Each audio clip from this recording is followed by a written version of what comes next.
to talk about something because I literally just thought about it right now.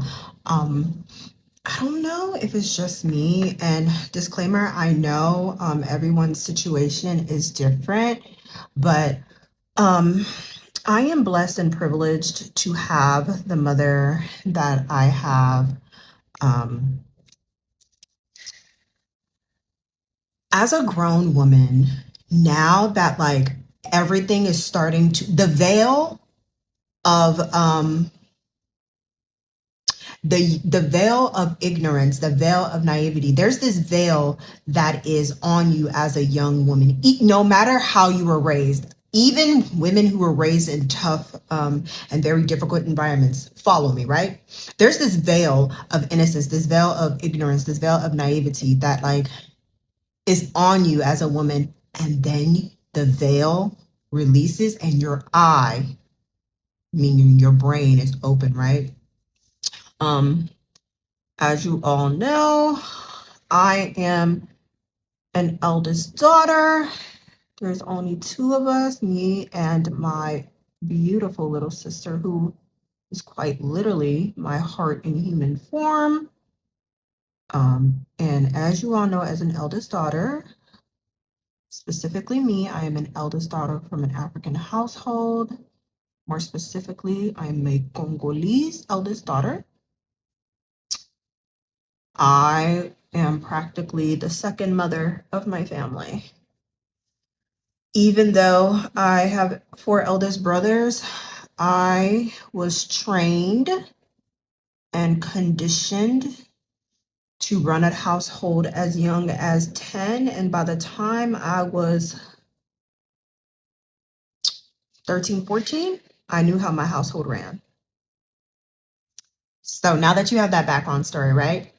It was hard navigating life and everything that I went through. I'm not sure if I will ever dive deep into that. Maybe if the eldest daughter girlies or any of the women who genuinely want to know what that's like, I'll probably I'll decide. Anyway, navigating life and growing into my own womanhood, it was hard. Loving my mom and also looking at her like she was the bane of my existence, because I was as an eldest daughter, you walk a thin line. You're so confused for a lot of the times of your life, or a big portion of the life, because nobody ever gave you stability. You were looked at as stability. If you're an eldest daughter, you know what I'm talking about, right? But after I turned 25, I started to understand. I started to let go a lot of the pain and the hurt towards my mother, because the veil slightly started unveiling itself. My frontal lobe started forming. A lot of people think like, oh, 25, your frontal lobe finally forms. Your frontal lobe fully develops at 25. But as you age, your late 20s, boy, 28 and 29. 28 whooped my ass. That's a story for a different time. I'll probably say that closer, when it closest to my birthday. But this year alone, when I turned 29 and I finally decided that like, okay, this is the year where that's it. I have poured all my love into people that I have poured into. It is time for me to relearn myself and give all of that love and energy to myself. And that started with, of course, connecting myself with God and aligning myself with the purpose that God wants for my life. And also ultimately looking at my mother past her being my mother and looking at her as the woman that she is, and further diving deep into the young lady and the teenager that she was when she met my father.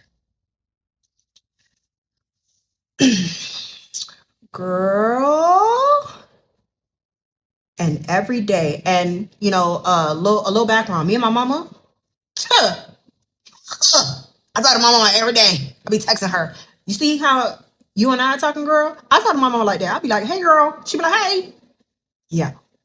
I tell her all the time, I'm so proud of us. I am so proud of the relationship that we have cultivated, have nurtured, because if I'm being quite honest, it could have gone really left.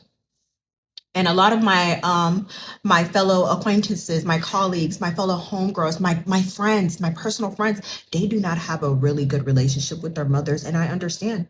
I understand how quickly it can go left, especially if you're an eldest daughter, because the pain the pain of being given that responsibility at such a young age without any protection from your own mother, not because she didn't want to protect you, but because she was going through her own psychological warfare. Hey, I understand why a lot of eldest daughters don't have really good relationship with their mothers, but I thank God every day for my mom, because even when we were going through our ups and downs and our trials and tribulations, the relationship that we have, like I said, cultivated and nurtured and built is something that I get very, very emotional about. And I'm going to try not to cry because, baby, this makeup is going to, right? So I was just thinking while I was studying my brows, I was like, man, like, I'm in awe of my mother every single day, because I could have never survived what she survived at the time that she survived it. By the time she was my age, she had all her 6 kids.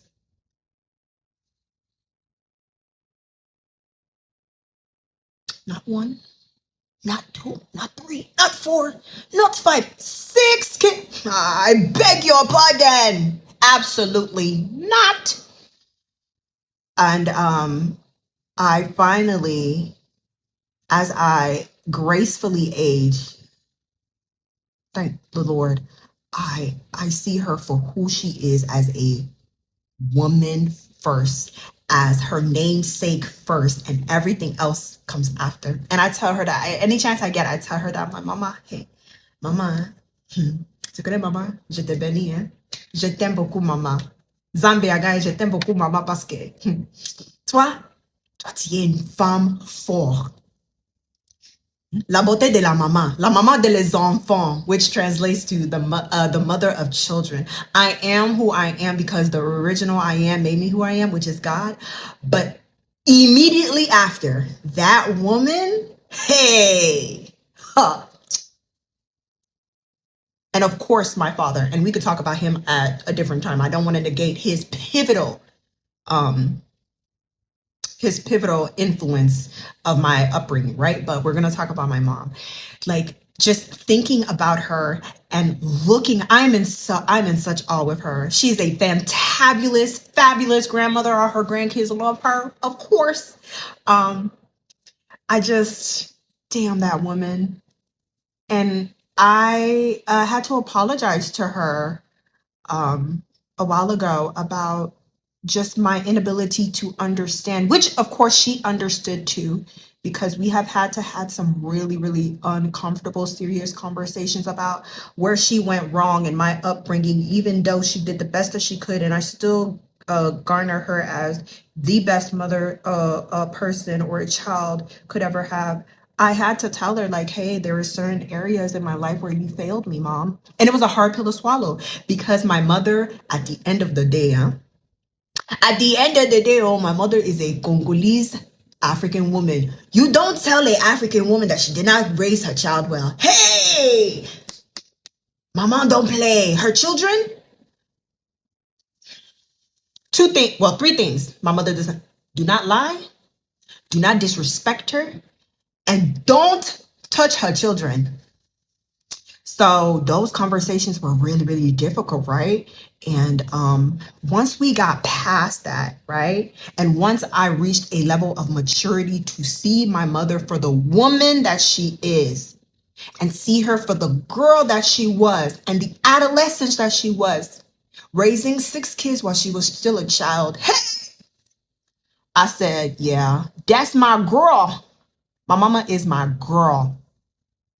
My mother is my girl. My mother is my girl. My sister is my person in human, in my heart in human form, and we make the trifecta. We are the matriarchs of our family, girl. Yeah. So just thinking about her and just coming into an aha moment. I don't know, like my 29-year-old ladies, like let me know, like is this year a aha moment? Because I really think that God has positioned me in this time, in this era of my life, to a lot of things are starting to reveal and make sense to me. I'm getting light bulb clicks every day. I'm like, oh, because last year, oh, I was in such a dark place, darker than I ever have been.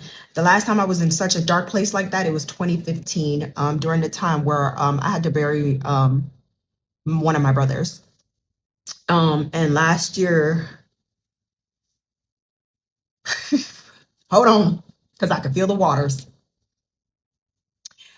But I am starting to see why God allowed that.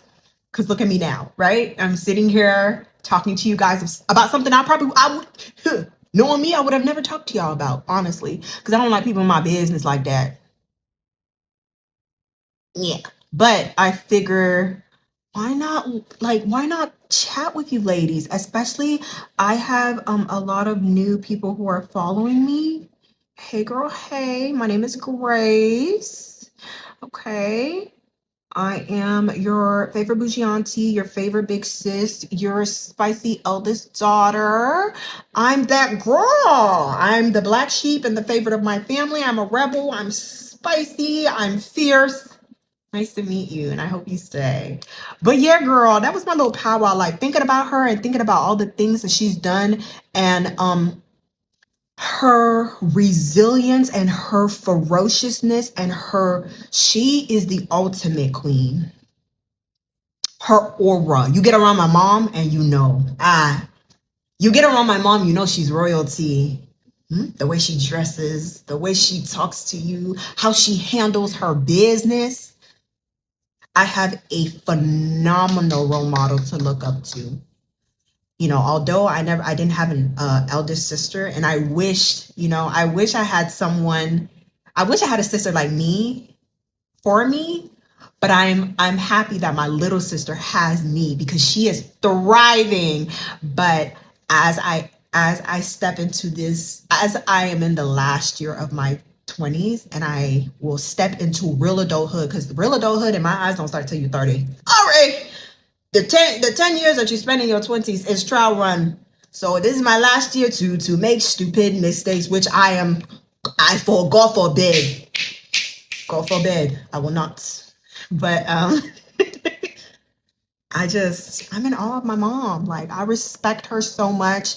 We are mother and daughter, but more importantly now, that's my girlfriend. Girl, me and my mom, we be on the phone talking tea, babe. Tea. We be talking about, so I could talk to my mama for a while. Just like I talk, my sister and I, we could talk from morning to night. My mom, we have transitioned. So I say all this to say, if you have had a complicated, difficult yet loving relationship with your mom, girl, it's such a blessing to have her in your life. And I encourage you to fix the issue, right? To fix the issue. Disclaimer: if your mother has been a piece of shit, if your mother has done horrific things to you, mama, God bless you, okay? This is not for you. I understand, because that is not right to be abused by the person that's supposed to love you. However, I'm talking to the girlies like, such as myself and my similar story. It's difficult, but I'm telling you, get through it and nurture that relationship, because the knowledge and the wisdom that your mother is going to be able to tell you. And also, once you open your mind and the veil is released and you step into your womanhood and you leave that's my mother, that's my mommy, and you start looking at your mom and you're like, nah, that's a woman.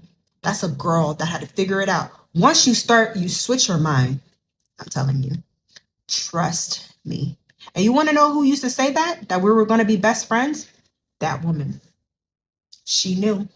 That's a praying woman. Hey, that's a praying woman. You can't play with my mom. You cannot play with my mom. My mom is ordained. The favor that God has on that woman. You can't lie to my mama. You can't hide from my mama. You can't play with her, because you want to know why? God don't play with her. And her blessings has flowed through me and my siblings. And just now I understand her decision. I may not have respected everything as an adolescent and as a child, because I was a child. I had a childish ways. I may not have respected. Even now, I tell her I may not have respected all of your respected all of your decisions, but I understand. And I'm glad to have her. I'm blessed to have her. Just like I'm eternally blessed that God answered my prayers and brought me my little sister. Okay, y'all, we've been spending time, and I need to I need to hurry up. I'll see you guys in my next video. Bye.